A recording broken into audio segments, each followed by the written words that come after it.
शादी का घर था और कुछ लड़के एक दूसरे की मदद से फ्रिज को घर में लेकर जा रहे होते हैं। अंकल रास्ते से हट जाइए, सामान अंदर ले जाने दीजिए वरना आपको धक्का लग जाएगा। इतना बोलकर वो सभी आदमी एक फ्रिज घर में रखकर वहां से चले जाते हैं। कुछ ही देर में विनोद और शांति के बेटे बहू शादी के जोड़े में घर आते हैं। जहां निकिता के हाथों में मिट्टी का मटका था तो वहीं अपने घर में फ्रिज देख विनोद अपने बेटे बहू से कहता है, ये सब क्या है बहू, हमने तो दहेज भी नहीं मांगा था, फिर ये फ्रिज। बहू दहेज में फ्रिज क्यों लेकर आई? माँ जी वो क्या है ना, मुझे मटके का पानी पीने की आदत नहीं है। ये फ्रिज दहेज में नहीं बल्कि मैं अपनी जरूरत के लिए लेकर आई हूँ, इसलिए मैं ये फ्रिज अपने कमरे में रखवाऊंगी। आप फिक्र मत कीजिए, ये दहेज का सामान नहीं है, क्योंकि मैं बहुत अच्छे से जानती हूँ आप लोगों ने दहेज नहीं मांगा था। निशा की बात सुन विनोद और आशा शांत हो जाते हैं, जिसके बाद शांति अपने दोनों बहू का गृह प्रवेश करवाती है और अगले दिन की पहली रसोई में। सब्जी क्या इस पुरानी फ्रिज से लेनी है मुझे माँ जी, क्योंकि आज मेरी पहली रसोई है ना। हाँ इसी फ्रिज से लेनी है। शांति के घर में एक 15 साल पुराना फ्रिज था। वह उसमें कुछ सामान रखती है पर खाना बनाते हुए दूध और कुछ सब्जियां खराब हो जाती हैं। अरे ये क्या, दूध तो फट गया और सब्जियां भी गल गई। मैंने माँ से कितनी बार बोला है कि फ्रिज बनवा ले, लगता है इस फ्रिज की गैस फिर से खत्म हो गई है।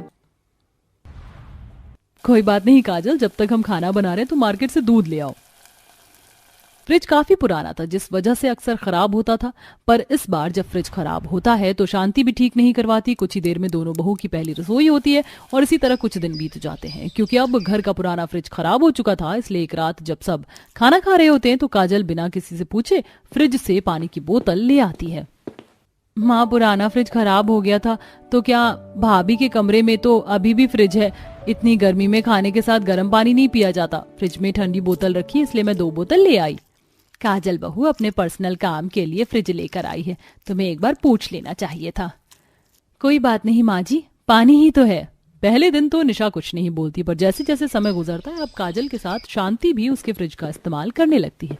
ऐसे ही एक दिन, बहू मैंने तुम दोनों से कितनी बार बोला है खाना हिसाब से बनाया करो, देखो कितनी सारी रात की सब्जी बची और दूध मेन आधा लीटर बोला था लाने के लिए, फिर क्या जरूरत थी 1 लीटर लेने की? अगर ये दूध गर्मी में खराब हो गया तो एक काम करो, सारा सामान निशा बहू के फ्रिज में रख दो। पर माँ जी, निशा ने वो फ्रिज अपनी जरूरत के लिए मंगवाया था। बहू तेरी देवरानी इतनी भी बुरी नहीं है कि इतनी गर्मी में इतना राशन बर्बाद कर दे। शांति के कहने पर निकिता सब्जी और दूध ले जाकर अपनी देवरानी के फ्रिज में रखने लगती है। ये देख निशा को बहुत गुस्सा आता है। मैं फ्रिज अपनी जरूरत के लिए लाई थी, ना कि आप लोगों के लिए, और अगर आपको ठंडा पानी पीना है तो अपने मटके का पीजिए ना। निशा मैं यहाँ तुम्हारे फ्रिज का ठंडा पानी पीने के लिए नहीं आई हूँ, मुझे मटकी का ही पानी पीना पसंद है। मैं तो बस यहाँ रात की बची हुई सब्जी और दूध रखने आई थी ताकि वो खराब ना हो। बड़ी आई मटके का पानी पीने वाली, मुझे मत सिखाओ, बहुत अच्छे से जानती हूँ मैं तुम्हारी बहानेबाजी। जाओ यहाँ से, मैं रख दूंगी सामान। निशा के कहने पर निकिता दूध और सब्जी वहीं रखकर वहां से चली जाती है। इसी तरह कुछ दिन और बीत जाते हैं और शांति बाजार से सब्जियां लाकर सीधा अपनी बहू के कमरे में ले जाकर रख देती है। इसी तरह कुछ दिन बीत जाते हैं और ऐसे ही एक दिन, ओ भाभी बाहर कितनी गर्मी, तेज धूप है कि अंदर आने पर कुछ नजर ही नहीं आ रहा। मैं बाहर से आइसक्रीम लेकर आई थी, आपकी फ्रिज में रख देती हूँ। इतना बोल काजल आइसक्रीम फ्रीजर में रखती है और फ्रिज से एक पानी की बोतल निकालती है और गंदा फ्रिज देख अपनी भाभी से कहती है, भाभी कभी अपना फ्रिज तो साफ कर लिया करो, कितना गंदा हो रखा है आपका फ्रिज। ना आप घर में काम करती हो और ना ही अपने फ्रिज की सफाई। क्योंकि मुझसे ज्यादा मेरे फ्रिज का इस्तेमाल तुम लोग करते हो, तो मैं सफाई क्यों करूं? और किससे पूछकर तुमने फ्रिज से पानी निकाला? निशा तुम काजल पर नाराज क्यों हो रही हो? वो तो बस पानी पी रही थी। आप तो चुप ही रहो दीदी, आपके मटके में कोई हाथ लगाने नहीं आता ना, इसीलिए ऐसा बोल रही हो। जब आपकी चीज को इस तरह से इस्तेमाल किया जाएगा तब पता चलेगा। खुद तो कुछ लेकर नहीं आई, मामूली से मटके के अलावा मुझे ज्ञान दे रही थे। निशा की बातें आज निकिता और काजल दोनों के दिल पर लग जाती हैं और दोनों उदास वहां से चली जाती हैं। कमरे में उदास निकिता अपनी माँ के मटके को देखकर रो रही होती है और अपनी माँ को याद करती है। माँ देखो ना कितनी गर्मी होगी, अब तो एक फ्रिज ले लो। अरे बेटा गर्मियों में तो मटके का ही पानी पीना चाहिए, ये हेल्थ के लिए भी अच्छा है और इसका पानी भी अच्छा लगता है। और यहाँ बड़े बड़े लोग मुझसे मटका लेकर जा रहे हैं। रहने दो माँ, तुमसे तो कुछ बोलना ही बेकार है। अरे तू नाराज क्यों होती है? तुझे मैं एक स्पेशल मटका दूंगी जिससे तू हमेशा अपने पास रखना। अपनी माँ की बात सुनकर निकिता का मुंह बन गया। निकिता ये सब सोच ही रही होती है कि तभी वहां अमित आता है और निकिता को उदास देख उससे उसकी उदासी की वजह पूछता है। क्या हुआ, तुम इतनी दुखी क्यों हो? निकिता सारी बात अमित को बताती है। कोई बात नहीं, अब से तुम अपनी देवरानी के कमरे में मत जाना और ना ही उसके फ्रिज को हाथ लगाना। और वैसे भी अब तो तुम्हारे साथ मुझे भी मटके की पानी की आदत हो गई है। अपने पति से बात करके नितिका को काफी अच्छा लगता है। अब रात को पूरा परिवार खाने की टेबल पर खाना खा रहा होता है, तभी विनोद का खाना अटक जाता है। अरे बहू, जल्दी से एक गिलास पानी पी, तेरे ससुर जी का खाना अटक गया है। जी माँ जी, देती हूँ। अब जल्दबाजी में निकिता जो कि मटके का जग में पानी लेकर आई थी वो अपने ससुर को देती है। आज पानी का स्वाद कुछ अलग है बहू, ये तुम्हारे मटके का पानी है। हाँ भाभी, मैं तो बेकार ही फ्रिज के ठंडे पानी के पीछे पड़ी थी। असली स्वाद तो मटके के पानी में है, ठंडे का ठंडा भी और टेस्टी भी। आज फ्रिज का पानी नहीं मिला तो बिन पैंदी के लोटे की तरह पलट गए और जिस मटके को देखते नहीं थे उस मटके के पानी की तारीफ कर रहे हैं। अपनी जेठानी की तारीफें सुनकर निशा और भी ज्यादा चल चिढ़ जाती है और जानबूझकर फ्रिज में ताला लगा देती है। निशा, तुमने फ्रिज में ताला लगा रखा है, मुझे दूध रखना था। दूध घर में उतना ही लाया करो जितने की जरूरत है, क्योंकि अब मेरे फ्रिज में घर का कोई भी सामान मैं नहीं रखने दूंगी। निशा की ये बात निकिता के साथ शांति भी पीछे से सुन लेती है। इसके बाद फिर कभी शांति निकिता को निशा के फ्रिज में सामान रखने के लिए नहीं बोलती है। और इसी तरह कुछ दिन बीत जाते हैं और एक दिन लाइट चली जाती है। सुबह से शाम हो जाती है पर लाइट नहीं आती और गर्मी से परेशान निशा पसीने से तड़पने लगती है। कितनी प्यास लग रही है, गला सूख रहा है, अब तो चक्कर से भी आ रहे हैं। प्यासी निशा को प्यार से तड़पता देख बिना बोले निकिता उसके लिए मटके से एक गिलास ठंडा पानी लेकर आती है। कितना ठंडा और टेस्टी पानी था। किसकी फ्रिज का पानी लेकर आई? ये फ्रिज का नहीं, मटके का पानी है जिसका तुम मजाक बनाती थी। माना कि मटका फ्रिज का काम नहीं कर सकता, पर मटके से अच्छा पानी तुम्हें फ्रिज भी नहीं दे सकता। ये खुद को समझती क्या है, एक मटके पर इतना गुरूर, इसे तो मैं बताऊंगी। उस दिन निशा निकिता से और भी ज्यादा जल जाती है और शाम को जब निकिता अपनी सास के साथ बाजार जाती है और काजल भी घर में नहीं होती तो मौके का फायदा उठाकर उसका मटका वो तोड़ देती है। और रात को जब निकिता घर आती है तो अपना टूटा मटका देख रोने लगती है। मेरा मटका कैसे टूट गया? निकिता शांत हो जाओ, मिट्टी का मटका था, इसे हम लंबे समय तक संभाल के नहीं रख सकते थे। एक मटके के टूटने पर कोई इतना नाटक कैसे कर सकता है?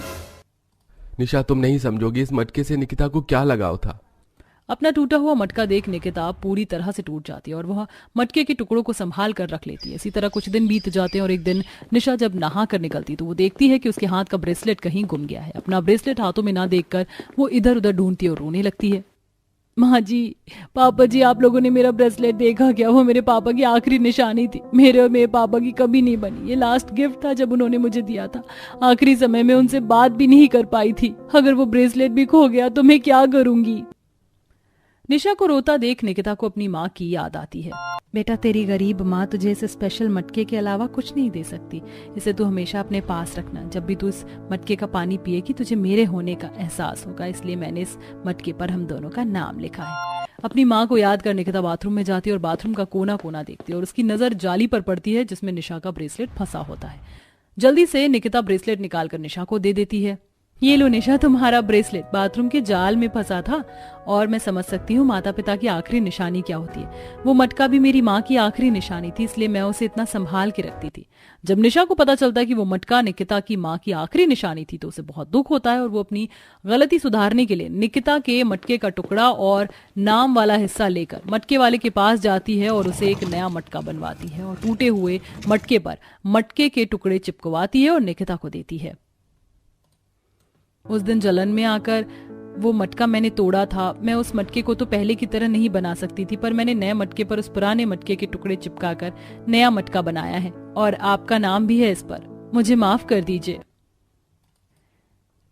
तुमने अपनी गलती मान ली और मेरी माँ के मटके को दोबारा से बनाने की कोशिश की। मेरे लिए यही काफी है। मुझे अपनी माँ का मटका मिल गया और कुछ नहीं चाहिए। इस तरह दोनों देवरानी जेठानी के बीच की सारी दूरियां खत्म हो जाती हैं, जिसके बाद निशा अपना फ्रिज रसोई में रखवा देती है और अब उस फ्रिज का इस्तेमाल सभी लोग करते हैं, पर अब भी सब मटके का ही पानी पीते हैं। वर वधू की मांग में सिंदूर भर दे। विवाह संपन्न हुआ। अरे वाह, मेरी बहन की शादी पूरी हो गई। इसी खुशी में लूट लो यारो। जतिन, जो कि दुल्हन का भाई था, अपनी बहन की शादी होने की खुशी में उसने 5-5 के नोटों की गड्डियां लुटा दी। पैसे देखते ही सभी मेहमान उनके ऊपर टूट पड़े और रीमा के ससुराल वाले चौंक गए। हे भगवान, 500 रुपए की गड्डियां। बहन की शादी में कुछ ज्यादा ही शेखियों में आ गए, लगता है भाभी के बड़े भाई। सुरभि भी मन ही मन जतिन के बारे में ऐसे ही सोचने लगी। और फिर कुछ देर बाद रीमा की विदाई हो गई और वो विदा होकर अपने ससुराल आ गई। रीमा एक अमीर खानदान की बेटी थी जिसने अपनी पसंद से बस एक नॉर्मल मिडिल क्लास लड़के से शादी कर ली थी। अभी रीमा और उसकी ननद एक साथ बैठी हुई बातें कर रही थी। भाभी आपका लहंगा कितना प्यारा है, ऐसा लग रहा है असली हीरो से इसके ऊपर काम हो रखा हो, और डिजाइन भी ऐसा है जैसे कि बड़े डिजाइनर ने इसे डिजाइन किया हो। सुरभि, ये सिर्फ ऐसा लग नहीं रहा है बल्कि ऐसा ही है। जानती हो ये लहंगा पूरे 5 लाख का है। 5 लाख? हाँ सुरभि, 5 लाख। मेरे भैया जतिन भैया मुझे शादी की शॉपिंग करवाने गए थे। अब शोरूम जाकर उन्हें कोई और डिजाइन अच्छा ही नहीं लगा। जो सबसे महंगा लहंगा था भैया ने मुझे वही दिलवाया। क्या बात है। और जानती हो सुरभि, सिर्फ ये लहंगा ही नहीं, मेरी मेहंदी भी 1 लाख रुपए में लगी हुई है, और ये मेकअप ये भी पूरे 2 लाख रुपए का है। ही राम, जब आपके भैया ने पैसे लुटाए थे तब मैं ये सोच रही थी कि ये जोश में होश खो रहे हैं, लेकिन मुझे क्या पता था कि इतनी अमीर पार्टी है। अमीर पार्टी? सुरभि, तुम भी ना बड़ी फनी बातें करती हो।